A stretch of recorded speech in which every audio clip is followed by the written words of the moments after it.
Boa noite, irmãos. Boa noite que estão na igreja, boa noite os que estão nos assistindo, via Zoom. Que todos se sintam bem, aqui na casa do Senhor, e que estão em casa também, mas que possamos estar todos juntos, louvando o nome do nosso Deus, isso é que importa, E continuando a nossa adoração, vamos ficar de pé aqui, igreja. Peço que os irmãos em casa também fiquem de pé, para a gente louvar o nome de Deus, com o hino número 1, Deus de amor.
Vamos fechar os nossos olhos e falar com o nosso Deus agora.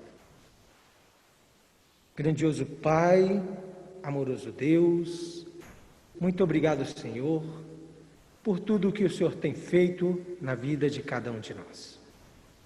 Muito obrigado porque nessa caminhada rumo ao lar celestial, desde o dia em que nos chamastes para fazer parte dessa igreja maravilhosa, dessa igreja remanescente, que é a menina dos seus olhos, desde aquele dia até hoje, em que estamos aqui perseverando em seguir a Deus. Ó Senhor, muito obrigado, Senhor, por esse privilégio de fazer parte da Tua igreja.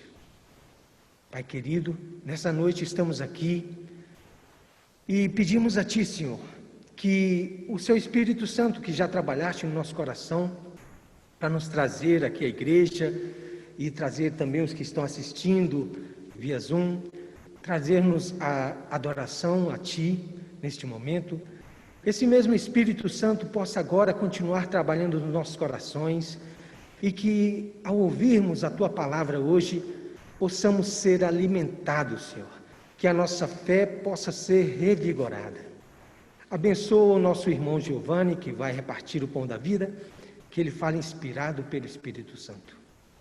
Senhor, te rogo também, Senhor, que se alguém nesse momento está passando por alguma dificuldade, seja de qualquer questão, seja física, seja de trabalho, social ou espiritual, pedimos a Ti, Senhor, que nesse momento o Senhor coloque a Tua mão poderosa na vida desta pessoa, Senhor.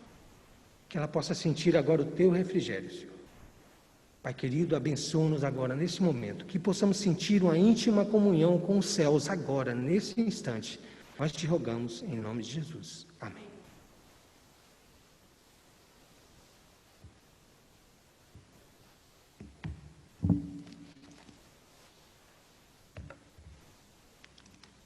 Primeiramente, eu quero desejar uma boa noite a todos os que estão aqui conosco na igreja e os que nos estão assistindo de casa. São bem-vindos os que vieram aqui e são bem-vindos também os que estão em casa. Antes da gente começar, eu gostaria que nós fechássemos os nossos olhos, encurvássemos a nossa cabeça para um momento de oração.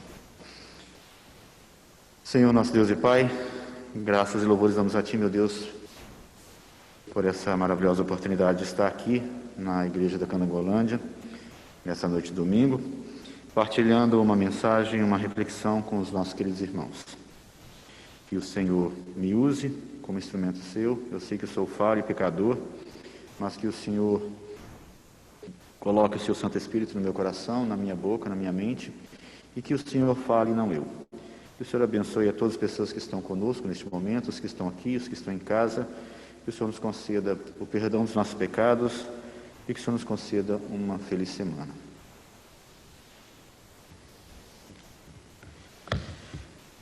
Bom, não sei se todo mundo me conhece, né? Eu sou... Obrigado. Eu sou membro lá da igreja do Núcleo Bandeirante e nós já frequentamos aqui a Candangolândia alguns anos atrás. Pode tirar a máscara? Vou tirar a máscara então, que fica mais fácil. Está me ouvindo melhor, né? Ok. Nós frequentamos aqui então a igreja da Candangolândia quando a nossa igreja lá estava em reforma, né? Passamos um bom tempinho aqui e temos um carinho muito especial por todos os membros dessa igreja, que é como se fosse a nossa casa também. Eu estou muito feliz por estar aqui, partilhar a mensagem com vocês. Eu fui criado no interior de Minas, né, em São João del Rei, terra dos meus pais, e lá na nossa casa tinha um quintal muito grande nos fundos da casa. E eu não sei quem foi que havia plantado, mas havia nesse quintal várias plantas frutíferas. Tinha abacate, tinha manga, tinha ameixa, tinha figo, mas a planta mais interessante que havia no quintal era uma videira, nós chamamos de parreira, né? Uma vez era uma videira. Então ela tinha uma estrutura de estacas de cimento e bambu e arame em cima que sustentava essa videira. E era um lugar muito bom porque, como o espaço, a videira ficou confinada, ela era como se fosse um telhado verde. Ali pouca sombra chegava, era bem fresquinho, era um lugar agradável que a gente gostava de ficar e de brincar. E eu tenho na minha mente, né, toda vez que eu escuto a palavra videira, eu me lembro dessa parreira que nós tínhamos lá. Hoje ela não existe mais, onde era esse terreno foi construída uma outra casa, mas ela está muito ligada à minha imagem de infância. E Jesus, ele utilizava de algumas situações, algumas comparações de coisas do cotidiano das pessoas para poder passar a mensagem, para poder fazer com que as pessoas entendessem melhor qual era a mensagem que ele tinha para aquelas pessoas. Então, por exemplo, ele usou parábolas, né, como a parábola da moeda perdida, né, para explicar como é a situação de uma pessoa que está fora do reino de Deus, que está perdido, né, e é encontrado, como a parábola do filho pródigo, por exemplo. Ele usou uma festa de casamento para explicar na parábola das bodas, né, a questão da sua volta, como será a situação da sua volta, da necessidade que nós temos de ter o óleo do Espírito Santo, né, como um elemento espiritual na nossa vida para nos ajudar a caminhar, né, a chegar até o final. E aquilo ajudava as pessoas a entenderem qual era a mensagem que ele tinha para passar. Então, esse é um método interessante. Você parte do conhecido da pessoa para chegar no desconhecido, né? Você está falando de coisas espirituais, mas você usa uma metáfora, uma comparação, uma alegoria, utilizando coisas que as pessoas conhecem. Fica mais fácil para as pessoas entenderem, aprenderem, né, das verdades espirituais sobre a vida cristã.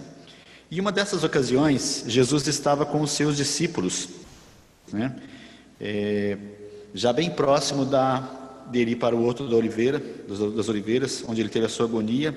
E ali ele seria preso e depois disso ele seria julgado, seria crucificado e seria morto e sepultado. Então vamos abrir as nossas Bíblias lá no Evangelho de João, capítulo 15.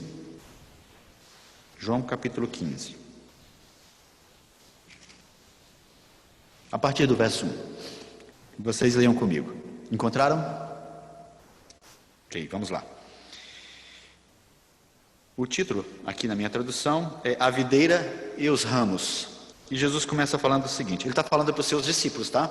Isso aqui eles já tinham tomado a Santa Ceia, já tinha acontecido todo aquele episódio dele lavar os pés dos discípulos, dele comer com eles, de Judas ter saído e terem ficado os 11.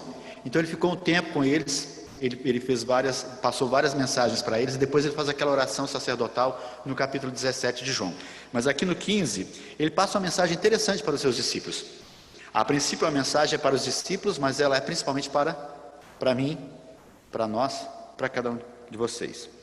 E Jesus começa falando o seguinte: eu sou a videira verdadeira. Jesus fala, eu sou a videira verdadeira, e meu pai é o agricultor. O agricultor é aquele que cuida da videira. Toda planta precisa de cuidado. Se a planta não tiver cuidado, ela pode morrer, ela pode não produzir fruto. Então ele fala que o pai é o agricultor. E ele fala o seguinte: todo ramo que estando em mim não der fruto, ele o corta. Quem corta? O agricultor. Então ele é a videira e tem um ramo ligado nele que não produz fruto. Esse ramo é inútil, então quem o corta? O agricultor o corta, o pai o corta. E todo o ramo que dá fruto, o pai, o agricultor, o que faz? Limpa. Como é que você limpa um ramo? É um processo chamado de poda. O meu pai, ele sabia podar árvores, ele tinha esse know-how, esse conhecimento. A poda da videira, ela é interessante. Não sei se alguém já viu alguma coisa a esse respeito, como as videiras são podadas. As pessoas que podam videiras são especialistas nesse tipo de trabalho. Então, quando a videira produz o fruto, que eles vão preparar para a próxima safra, eles fazem a poda. Então, tem a época certa do ano para se podar. E eles cortam, parece que eles vão acabar essa planta vai morrer. Porque a poda, chega a ser extrema. Mas a pessoa que está podando sabe o que está fazendo para poder tirar os galhos, os ramos, as folhas desnecessárias, para que ela possa produzir bem, produzir bastante. Então, essa videira lá de casa, ela não era podada nesse sistema. Então, ela não produzia muitas uvas, mas produzia. Então, ele fala o seguinte: o ramo que está em mim, o agricultor o limpa para que produza mais fruto ainda. Então, a poda, o fato de limpar o ramo, tem um objetivo, para que esse ramo que produz fruto, produza mais fruto ainda. Então nós temos aqui Jesus como o tronco principal. Vocês imaginem uma videira, o tronco principal que brota do chão, e dele brotam todos os outros ramos, e esses ramos se espalham, e cada ramo produz frutos. Então nós somos os ramos. O que nós precisamos fazer como ramos, se estamos ligados à videira? Produzir fruto, correto? Se eu não produzir fruto, o que acontece comigo? Eu vou ser cortado. Quem vai cortar? O pai vai cortar. A gente vai explicar como é que é quando é que Deus nos corta. Quando é que Deus nos corta. Bom, então nós temos 3 situações. O ramo ligado à videira que produz fruto, o ramo ligado à videira que não produz fruto nenhum, e o ramo ligado à videira, o ramo que estava na videira e foi cortado. O ramo que está ligado à videira e não produz fruto, ele ainda está vivo. Vocês concordam comigo? As folhas estão verdes, a seiva corre por ele. Mas o que vai acontecer com ele? Ele vai ser cortado. A partir do momento em que ele é cortado, ele não está mais ligado à videira. Quando eu tiro um ramo da videira, o que acontece com ele? Ele seca, as suas folhas murcham, e ele morre. Para que serve um ramo cortado de videira? Não tem serventia nenhuma. Não tem serventia nenhuma. A videira é um tipo de madeira que não tem utilidade, ela não dá para fazer nada com ela, nem com o ramo. Então ele só serve para ser queimado. Certo? É o que ele fala aqui. Mais para diante. Ele vai falar o seguinte: Vós quem? Os discípulos. Vós já estáis limpos pela palavra que eu vos tenho falado. Então ele falou isso aqui para os discípulos e fala para nós também. Porque a palavra, ela tem o poder de nos limpar. Certo? A palavra de Deus tem o poder de nos limpar. E ele falou o seguinte: permanecei em mim, e eu permanecerei em vós. Então ele está dando aqui um conselho para os discípulos. Por que Cristo está dando esse conselho para os discípulos? Porque ele sabia tudo o que ia acontecer com a morte dele, né? Nós sabemos o que aconteceu com os discípulos quando Cristo morreu. Permaneceram com Cristo? Eles fugiram de medo, né? Fugiram de medo. Pedro negou Jesus, né? Estavam escondidos, ficaram escondidos depois, com medo dos romanos, dos judeus, de acontecer a mesma coisa que havia acontecido com Cristo, que acontecesse com eles. E ele fala para eles: eu permanecer em mim, eu permanecerei em vós.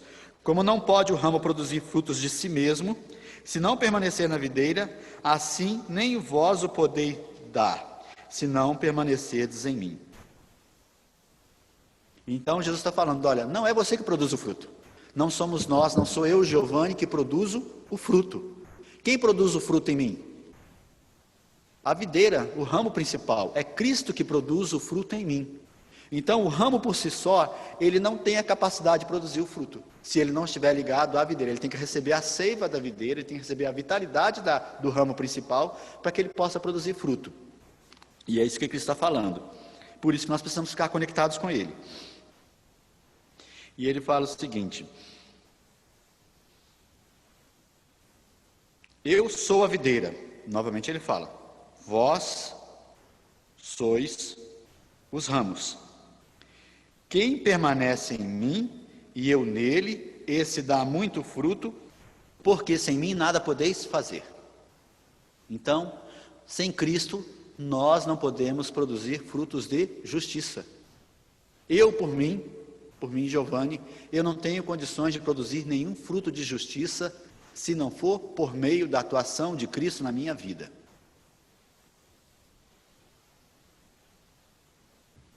E ele fala o seguinte, no verso 6: se alguém não permanecer em mim, será lançado fora à semelhança do ramo, e secará, e os apanham, lançam no fogo e o queimam.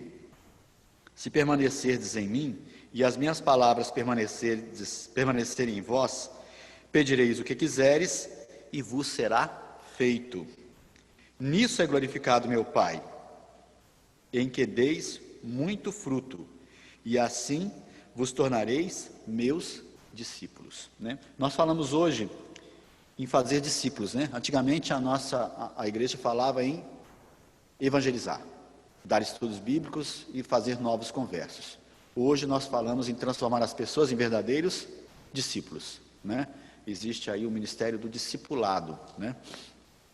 Que é ajudar as pessoas a se tornarem não seguidores, não apenas seguidores, não ouvintes da palavra, mas se tornarem verdadeiros discípulos. Então as pessoas precisam o quê? Se conectar com a videira, se conectar com Cristo, né?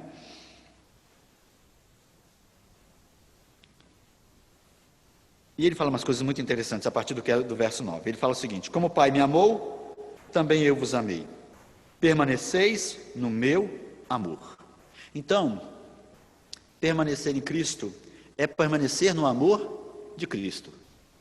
Então nós vemos aqui que o motor, né, a mola propulsora, o objetivo principal, o que faz as coisas funcionarem na nossa vida espiritual é permanecer no amor de Cristo.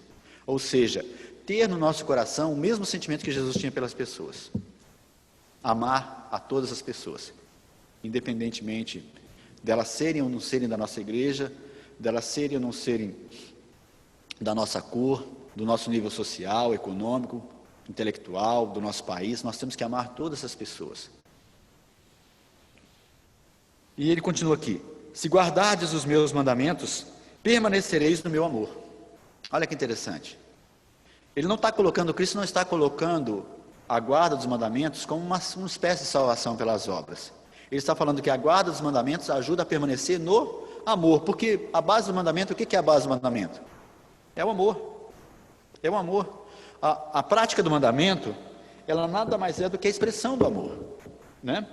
Os primeiros 4 mandamentos é o nosso amor relacionado ao Pai, relacionado a Deus, e os outros 6 mandamentos dizem respeito ao nosso amor no relacionamento com o nosso semelhante. Por isso que Jesus fala, eu resumo a lei basicamente em 2, em dois tópicos principais: amar a Deus sobre todas as coisas, né, com toda a tua força, com todo o teu entendimento, com todo o teu coração, e amar ao próximo como a ti mesmo, né? Ele fala, a base dos mandamentos, a essência dos mandamentos é essa. Não que isso não quer dizer que Cristo tenha pegado os 10 mandamentos, jogou os 10 mandamentos fora, o que está valendo agora é esse. Não, porque isso não é lógico. Porque se você for olhar, se eu amo ao meu próximo como a mim mesmo, eu vou matá-lo? Eu vou roubá-lo? Eu vou mentir contra ele?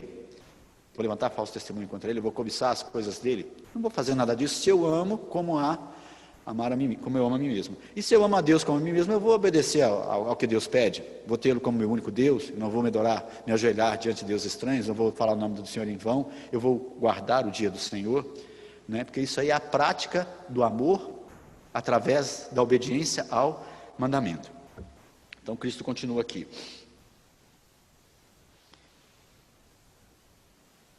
E ele fala: assim como eu também tenho guardado os mandamentos de meu Pai, e no seu amor permaneço. Então Cristo está falando aqui textualmente que ele guardava os mandamentos, certo? Inclusive o mandamento do sábado. Quando ele fala os mandamentos, ele está colocando todos os 10, né? E ele diz o seguinte: tenho-vos dito essas coisas para que o meu gozo esteja em vós e o vosso gozo seja completo. E no verso 12 ele fala: o meu mandamento é este, que vos ameis uns aos outros, assim como eu vos amei. Ninguém tem maior amor do que este, de dar a alguém a própria vida em favor dos seus amigos. Aqui Jesus está falando do seu grande ato de amor pela humanidade. Ele está dando uma dica para os discípulos do que aquilo que ia acontecer com ele, preparando o coração deles para a missão que estava próxima. Ninguém tem maior amor do que este, de dar a própria vida em favor dos seus amigos. Ele já chamou os seus discípulos e nos chamou de amigos, porque Cristo não morreu pelos seus inimigos, Cristo morreu pelos seus amigos, né? Os seus inimigos não estão interessados na morte dele, os seus inimigos não se sentem tocados pela morte dele. E ele fala: vós sois meus amigos se fazeis o que eu mando. Já não vos chamo servos, porque o servo não sabe o que faz o seu senhor. Mas tenho-vos chamado amigos, porque tudo quanto ouvi de meu Pai, vos tenho dado a conhecer. Não foste vós que me escolheste a mim, pelo contrário, eu vos escolhi a vós outros, e vos designei para que vades e deis fruto, e o vosso fruto permaneça, a fim de que tudo quanto pedirdes ao meu Pai em meu nome, ele vos conceda. Isto vos mando, que vos ameis uns aos outros. Então a gente vê no discurso de Cristo aqui, que o amor, ele está ligado à questão dos frutos, né? O amor, ele é um fator motivador para que nós possamos dar bons frutos. E quais são os frutos que a gente pode dar para Cristo? Quais são os frutos? Quando é que eu sou frutífero ou quando é que eu sou infrutífero? Quando é que eu sou um ramo frutífero e quando é que eu sou infrutífero? Bom, nós sabemos que Paulo, lá no livro de Gálatas, em Gálatas capítulo 5, nos versos 16 a 21, Paulo fala das obras da carne. E nos versos 22 a 24 de Gálatas, ele fala do fruto do Espírito.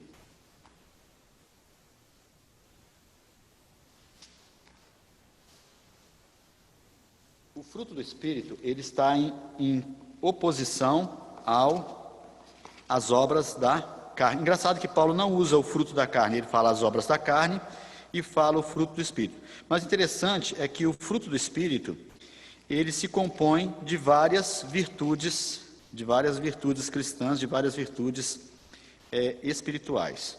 Então nós vamos ler primeiro aqui em Gálatas capítulo 5, a partir do verso 22, tá ok? Paulo diz o seguinte: mas o fruto do Espírito qual o primeiro que ele fala? A primeira coisa que ele lista: amor. Paulo está ecoando quem? Jesus. É o mesmo discurso de Jesus para os apóstolos, né? E ele fala: mas o fruto do Espírito é amor. E aí ele vai falando outras qualidades, né? Alegria, paz, longanimidade, benignidade, bondade, fidelidade, mansidão, domínio próprio. Contra estas coisas não há lei, e os que são de Cristo Jesus crucificaram a carne com as suas paixões e concupiscências. Se vivemos no Espírito, andemos também no Espírito. Não nos devemos possuir de vanglória, provocando uns aos outros, tendo inveja um dos outros. Eu pergunto para vocês, é possível eu produzir amor, alegria, paz, longanimidade, benignidade, bondade, fidelidade, mansidão, domínio próprio, se eu não estiver ligado em Cristo? São coisas que nós não temos condições de produzir por nós mesmos. Não temos. O ser humano, infelizmente, não tem condições de produzir. Se existe algum desses aspectos na minha vida, não sou eu que produzo por mim mesmo. É porque eu estou ligado à videira, que é Cristo. E é interessante, então eu gosto de imaginar o fruto do Espírito como um cacho de uvas. Porque a uva, a videira, ela não dá uma uva só, como a jabuticaba, né? Você já viu a jabuticaba? É um pendãozinho e uma jabuticabinha, né?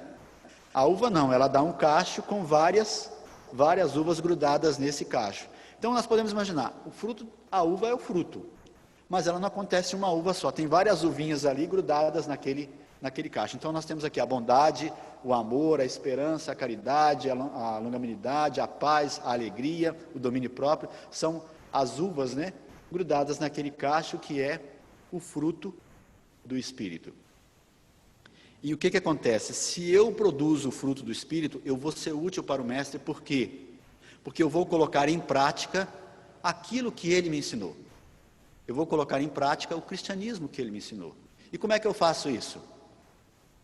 Através da nossa ação em favor das pessoas. Não é simplesmente somente dando estudo bíblico. Não é somente dando estudo bíblico. Atendendo às necessidades. A gente vê que Jesus, ele muito mais estava interessado inicialmente na necessidade da pessoa do que em pregar um sermão para ela. Né? Quando ele conversou com a mulher a samaritana, né? No poço, ele não chega pregando, olha, você é uma pessoa de vida errada, porque você tem que se arrepender, porque senão você não vai para o céu. Não, essa não foi a abordagem de Cristo. Essa não foi a abordagem de Cristo. Ele pede água para ela, né? Ele pede água para ela, e aí, a partir daquele momento que ele pede água, aí da água, ele já fala da água viva. Já fala da água viva. Ele mostrou a água normal, e daquela água normal ele já passa para um conceito de água viva, e a mulher não tinha entendido aquilo a princípio, e ele fala, como é que você vai tirar essa água se você não tem corda e não tem um cântaro para puxar essa água de dentro do poço? Então, eles travam ali um diálogo, e Cristo então vai preparando o coração daquela mulher para se apresentar a ela como o Messias. E aquela mulher se tornou uma missionária, né? Em várias outras situações, né, a gente vê Jesus atendendo às necessidades da pessoa, curando a pessoa para depois falar, os seus pecados foram perdoados, né? Então, primeiramente, para que eu possa, a gente já está encerrando, produzir aqui os frutos, a primeira coisa que eu tenho que ter é vontade. A primeira coisa que eu tenho que ter é vontade. Porque eu sei que por mim mesmo, eu não posso produzir. Mas eu posso ter a vontade de produzir esses frutos na minha vida. A partir do momento em que eu tenho a vontade, eu vou em busca. Como é que eu vou em busca de produzir esses frutos? Eu vou pedir ao Espírito Santo que trabalhe na minha vida. Né? E a partir de então eu vou entregar a minha vida para o Espírito Santo para que ele me dirija, porque se eu dirigir os meus próprios passos, eu vou produzir as obras da carne e não o fruto do Espírito. Então nós temos aqui alguns elementos básicos para a nossa vida, para que nossa vida cristã seja uma vida produtiva, né? Nós precisamos ter uma vida de comunhão com Deus, de comunhão. O ramo, ele está constantemente conectado ao tronco. Não tem momento que o ramo separa, depois ele vem e se conecta. Se ele se separar, já era. Se ele se separar, ele morre, né? Então, eu tenho que buscar uma vida de comunhão. E como é que eu busco uma vida de comunhão? Me entregando cada dia ao Senhor, pensando nele, estando com ele ligado em pensamento em todos os momentos do meu dia, estando sempre com o espírito de oração. Na medida do possível, colocar os joelhos no chão e orar. pedir pelo derramamento do Espírito Santo, pedir pela atuação do Espírito Santo na minha vida. Então, a partir daí, eu posso ter uma vida de ação, uma vida de trabalho, que é a vida de fazer as outras pessoas como discípulos, né? Formar novos discípulos. Então,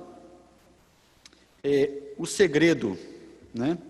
O segredo da nossa vida espiritual é, primeiramente, fundamentalmente, estar ligado. Se eu não estiver ligado, não há como eu produzir bons frutos, ou não há como eu produzir fruto nenhum. E se eu não produzo bons frutos, eu vou produzir o fruto, as obras da carne, né? As obras da carne. E Cristo diz o seguinte em João 15:5: sem mim nada podeis fazer. Às vezes a gente tem uma certa mania de querer fazer as coisas sozinhos, querer fazer as coisas para Deus ou as coisas de Deus sem que Ele esteja conosco. Normalmente, quando a gente toma esse tipo de decisão, isso não dá certo. Isso não dá certo. E sem mim nada podeis fazer se aplica a tudo na nossa vida. Tudo. Então, no início do meu dia, o que eu preciso fazer? Eu preciso buscar a Deus. Eu preciso destinar um momento, uma parte do meu dia, do início do meu dia, para que eu tenha ali o meu alimento espiritual, para que ali eu medite, para que ali eu estude a palavra de Deus, para que ali de repente eu estude a minha lição, eu faça uma oração, que eu tenha um momento de oração com Deus. A partir daí, eu já comecei o meu dia com o pé direito, né, com a minha conexão com Deus, com Cristo, e eu tenho condições de ter um dia produtivo, em todos os sentidos. Às vezes, acontecem coisas ruins conosco, porque nós não dedicamos um momento especial para oração. O seu Raimundo, o pai da Rose, ele era um homem de muita oração. E eu tenho aqui uma experiência que ele vivenciou. Ele há muitos anos atrás, ele estava interessado em comprar uma fazenda, uma terra, perto de Niquelândia. E então ele combinou com uma pessoa para passar na casa dele, porque ele já era idoso, ele não dirigia. Ele combinou com uma pessoa para passar na casa dele, com um carro, se não me engano, era uma caminhonete na época, pegar ele e levar ele para Niquelândia, porque ele ia ver essas terras. E aí o que aconteceu? A pessoa chegou cedo, em frente à casa dele, e começou a buzinar para que ele se apressasse para poder iniciar a viagem. E ele não tinha feito ainda o seu momento de comunhão com Deus. E ele falou para o motorista: olha, você pode esperar, porque eu vou falar com Deus primeiro. Eu vou dedicar o meu momento de oração primeiro, só depois é que eu vou sair. E aí o que aconteceu? Ele fez lá dedicou os seus momentos, né, para passar ali com Deus, para buscar o Senhor em oração e na leitura da Bíblia, para estar preparado. Só depois ele entrou nessa caminhonete e foram em direção a Niquelândia. E num determinado ponto da estrada, essa caminhonete capotou. Capotou assim, do nada. Era uma reta, não houve nenhum acidente, a caminhonete simplesmente capotou, virou. E as pessoas que estavam dentro não se machucaram, ele parece que teve só umas escoriações, uns arranhõezinhos, mas não pôde completar a viagem.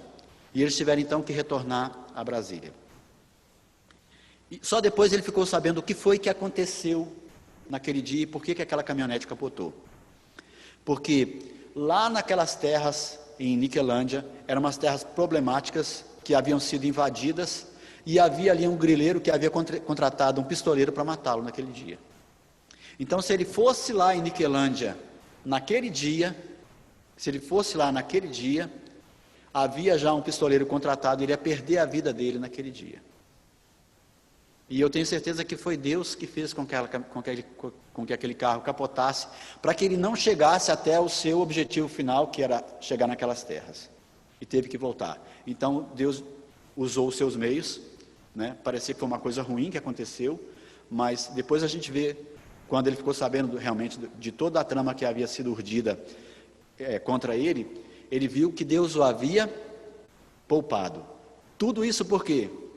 Porque ele não saiu de casa sem o seu momento de comunhão com Deus. Então, é importantíssimo que nós estejamos conectados com Deus, que nós estejamos ligados com Ele. Nós temos que ter essa vontade, sentir essa necessidade, né? Então, a partir desses passos, né, de ter a vontade, de buscar o Senhor, de entregar a nossa vida para que ela seja dirigida pelo Espírito Santo, de a partir daí ter uma vida de comunhão, ter uma vida de oração e uma vida de trabalho, nós com certeza produziremos bons frutos. E em relação ao galho que não produz fruto, né? O galho que não produz fruto, ele não tem serventia nenhuma. Ele estaria desperdiçando a seiva da videira, né? Ele é um peso para a videira. É quase como se fosse um parasita, né? Sugando ali a seiva da videira, a energia vital, e não produz nada. E ele é cortado. Quando é que o galho que não produz fruto é cortado? Quando nós somos julgados. Quando nós somos julgados, nós permaneceremos na videira ou seremos cortados. E qual é o resultado para as pessoas para aqueles que foram cortados? Qual é o destino final deles? Eles não vão participar da primeira ressurreição. Vão participar da segunda, e o destino final deles é o quê? O fogo. O fogo. Só tem serventia para o fogo. Agora, ao contrário, o que acontece com aqueles que produziram bons frutos, né? Que o Apocalipse chama de vencedores, ou de justos, ou de salvos? O que vai acontecer com esses? Esses vão herdar a vida eterna. Esses vão herdar a vida eterna. Aqui nós estamos espiritualmente próximos da videira, mas na vida eterna nós estaremos pessoalmente próximos da videira. E nós poderemos nos comunicar face a face com Cristo. Nós poderemos ouvir as palavras da boca dele. Nós poderemos tocá-lo, nós poderemos vê-lo, nós poderemos desfrutar da companhia dele.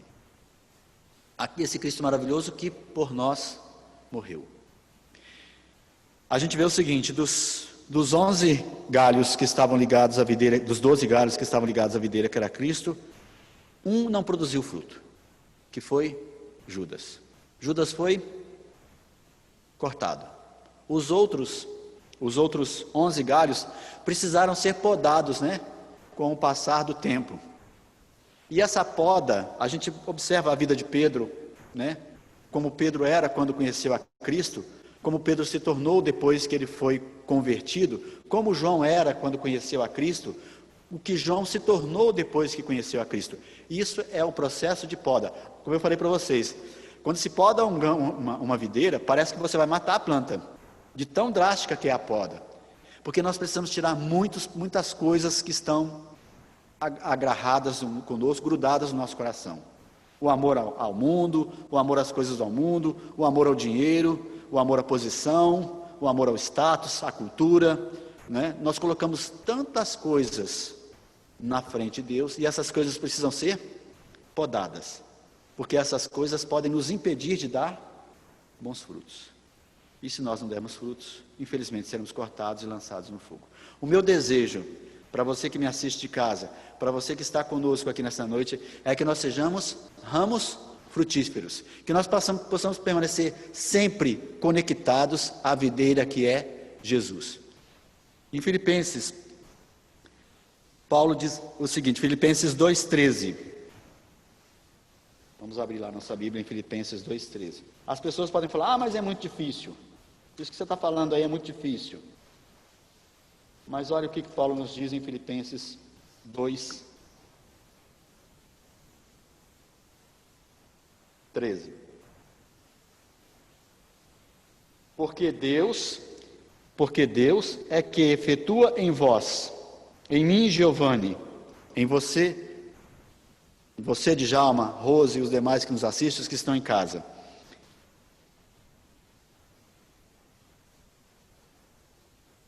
Tanto o querer como o realizar, segundo a sua boa vontade. Então Deus faz em nós, produz no nosso coração, tanto o querer quanto o realizar. E Jesus fala: sem mim nada podeis fazer. Que nós possamos permanecer ligados, conectados a Cristo. Esse é o meu desejo, a minha oração, e que todos nós possamos nos entregar de coração, de corpo e mente ao nosso querido, amado Salvador. Amém.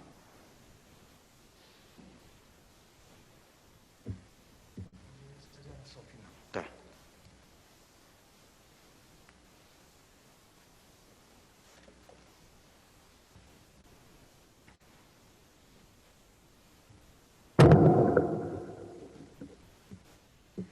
Bom, irmãos, nesse momento vamos ficar de pé. Peço aos irmãos que estão em casa também, que fiquem de pé para esse momento de louvor a Deus. Vamos cantar o hino agora, o hino 298. Toma, ó Deus, meu coração.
Só tenho mais um recadinho a dar para cada um de nós. Nós estamos vivendo tempos difíceis, né? Temos que usar máscara e higienizar as mãos, tem toda uma série de cuidados que nós devemos tomar por conta dessa pandemia que o mundo está vivendo. E as coisas se tornaram um pouco mais difíceis, né? Nós não podemos visitar as pessoas. Nós tínhamos um PG na nossa casa, em que boa parte das pessoas que iam nesse PG são pessoas que estão dentro do grupo de risco, ou pessoas de idade, e nós tivemos que cancelar as reuniões. São pessoas que têm assim, uma certa dificuldade em lidar com tecnologia, fica difícil a gente fazer as reuniões virtuais. Então, hoje está mais difícil do que antes para nós fazermos o nosso trabalho. Mas isso não significa que nós não devemos fazê-lo. Nós temos que nos adaptar e buscar outros métodos, né? Nós podemos dar um estudo pelo WhatsApp, nós podemos dar um estudo pelo Zoom, pelo Hangouts, por aplicativo, à distância. Nós podemos ligar para as pessoas, nós podemos mandar mensagens para elas, nós podemos mandar e-mails para elas. Nós temos a tecnologia ao nosso dispor como uma ferramenta útil nesse processo de entrar em contato com as pessoas. As pessoas estão com medo. As pessoas estão com medo, porque essa doença é uma doença que mata. E tem matado, ceifado a vida de muita gente, né? Então, este é um momento que nós precisamos estar mais do que nunca ligados com Deus. Nós não estamos de férias. Apesar de muitos não poderem estar na igreja conosco por uma série de condições de saúde, né? E até por questão do próprio decreto que foi decidido pelo governador, de modo a questão de quantidade de pessoas na igreja, pessoas, os chamados grupos de risco não poderem frequentar, né, crianças e tudo mais, e às vezes os pais não vêm porque as crianças não podem vir, mas nós não devemos desanimar e não devemos ficar ociosos, né? Nós devemos usar as oportunidades que nós temos, né, com os nossos familiares, os nossos amigos que continuam mantendo contato conosco, para que nós possamos levar uma palavra de esperança, fazer uma oração. As pessoas estão precisando disso. Quantos perderam entes queridos? Quantos estão com medo? Quantos estão sem esperança? Né? E nós somos os ramos. É essa hora da gente produzir os frutos. Vamos orar então. Querido e bondoso Deus, louvado e engrandecido seja o teu santo e bom nome, Senhor. Eu te agradeço, ó Pai, pela mensagem de hoje. Eu espero que tenhamos conseguido alcançar o nosso objetivo de trazer uma reflexão para os nossos queridos irmãos da Igreja da Canangolândia e também, primeiramente, uma reflexão, uma meditação para mim, para que eu possa, meu Deus, para que nós possamos nos aperfeiçoar em Cristo, para que nós possamos deixar o Espírito Santo tomar conta da nossa vida e que Ele produza em nós os frutos, o fruto da justiça. Que nós possamos ser úteis ao nosso amado Mestre, que nós não venhamos, meu Deus, de modo algum a ser cortados da videira e lançados no fogo. Que o Senhor abençoe, que o Senhor seja com aqueles que estão doentes, que o Senhor seja com aqueles que enfrentam dificuldades. Eu sei que muitos estão tendo dificuldades referentes à questão de emprego, de dinheiro, dificuldades financeiras. Que o Senhor visite a cada um na sua dificuldade e que o Senhor proveja os meios para que as nossas necessidades sejam suprimidas, sejam atendidas, de maneira que nenhum filho seu venha passar dificuldades. Que o Senhor também produza em nós o desejo de atender, de ajudar aqueles que são menos favorecidos do que nós. Que a igreja possa se movimentar nesse sentido, atendendo às necessidades de todos. Perdoa, Senhor, os nossos pecados, nos concede uma semana feliz na Tua presença, na Tua companhia. É o que eu te peço, meu Deus, em nome de Jesus. Amém.